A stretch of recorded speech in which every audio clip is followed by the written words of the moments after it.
இன்னைக்கு ஜெபம் பண்ணீங்களா? பைபிள் என்ன சொல்லுது? இடைவிடாது இறைவனிடம் வேண்டுங்கள், எல்லா சூழ்நிலையிலும் நன்றி கூறுங்கள். இந்த வசனத்தையும் இயேசு கற்றுக் கொடுத்த ஜெபத்தையும் அடிப்படையாக கொண்டதுதான் ஆக்ட்ஸ் மெத்தட். எனக்கு ஜெபிக்கவே தெரியாதுன்னு சொல்றவங்க இந்த ஆக்ட்ஸ் மெத்தட ஃபாலோ பண்ணி ஈஸியா ஜெபிக்க கத்துக்கலாம். ஜெபிக்கிறதுக்குன்னு ஒரு மெத்தட் இருக்கா என்ன? ஏசப்பா கூட பேசுறது தானே ஜெபம் அப்படின்னு கேக்குறீங்களா? எனக்கு ஜெபிக்கவே தெரியாது, அதனாலதான் நான் ஜெபிக்கிறதே இல்லை அப்படின்னு சொல்றவங்களுக்கு தான் இந்த மெத்தட்.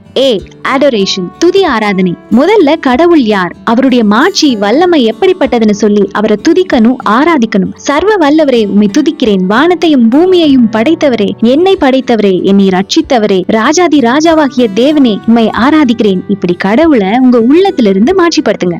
அடரேஷனுக்கு நீங்க பாடல்கள் பாடலாம், ஸ்தோத்திர பலிகள் கூட சொல்லலாம். நம் இறைவன் துதிகளின் மத்தியில் வாசம் செய்பவர். அவரை ஆராதிக்கும் இடத்துல அவர் நிச்சயம் இறங்கி வருவார், நம்முடைய ஜெபத்தையும் கேட்பார்.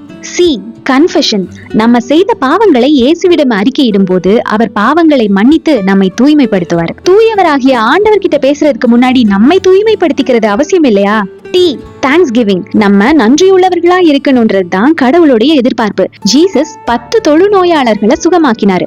ஆனா ஒரே ஒருத்தர் தான் திரும்பி வந்து ஜீசஸ்க்கு தேங்க்யூ சொன்னாரு. அப்போ அவர்கிட்ட ஜீசஸ் கேட்டது, மற்ற 9 பேர் எங்கே? ஆண்டவர் இதுவரைக்கும் நமக்கு செய்த நன்மைகளுக்கு, அவர் பாராட்டின கிருபைகளுக்கு, அவர் நம்மேல் காட்டுகிற அன்புக்கு தேங்க்யூ சொல்லணும். Last step, S for supplication, நம் தேவைகளுக்கான மன்றாட்டு. ஆண்டவரை ஆராதிச்சு முடிச்சுட்டு பாவங்களுக்கு மன்னிப்பு கேட்டுட்டு அவருக்கு நன்றி சொல்லிட்டு இறுதியா நம்முடைய தேவைகளுக்காக ஜெபிக்கும் போது ஆண்டவர் பதில் தருவது நிச்சயம். பிரேயர் முடிஞ்ச உடனே நம்ம உள்ளத்தில் சமாதானம் நிறைவதும் நிச்சயம். ட்ரை பண்ணி பாருங்க.